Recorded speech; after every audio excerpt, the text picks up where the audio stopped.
Obviously, my first question to you is what attracted you to the role of Elias?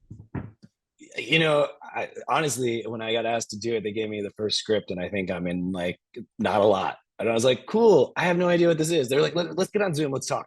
Uh, and then when they kind of explained it to me, I mean, first of all, when you get asked to be on Criminal Minds, you're like, yeah, of course, but you got to play it cool. Um, and so, they kind of explained the arc of this character, and not only was it kind of exciting to be the unsub, the bad guy, but they're doing it in such a different way where um, what they've never done is you go home with him and you see who he is when he's not killing people or when he's not evading the FBI. All these serial killers are humans in the real world, and they have jobs and they do stuff, and it's so weird to go and see what they do when they're doing that and not just doing their nasty stuff. One of the things I found fascinating with the writing here was the writing of the pandemic in the series, right? You know what I Mm-hmm. mean? How they utilize that to really enhance these characters and enhance these kind of these killers behind the scenes. What was it like kind of shooting within that in the writing there?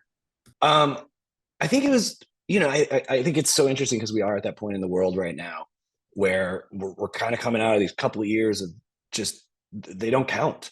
I mean, they count, but they were just kind of taken away from us. And they're this weird bubble that we're all going to have and remember.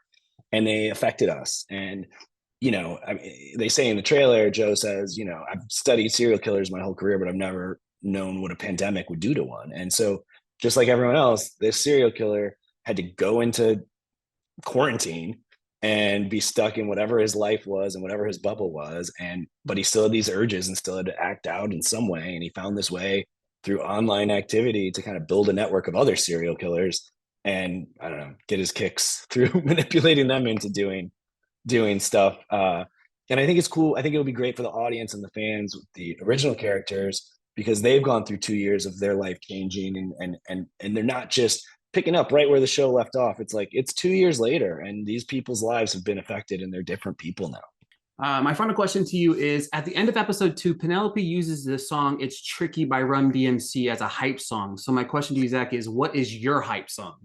Oh man, what's my hype song? It really kind of depends on. They change if I'm trying to get pumped. Right now, this is weird. I'm really into Sophie Tucker. And I like the song Wet Tennis. It gets me pumped. But then, it's like if you're doing a scene that's a little more sad and mopey, I'll tell you real quick, it's Flume by Bon Iver because back when I was doing Friday Night Lights and I had this episode where my father passed away, they wrote into the script that song was going to be there. And it's always just like emotionally connected with me. And we didn't get the rights to the song anyway. But for some reason, that song always makes me sad.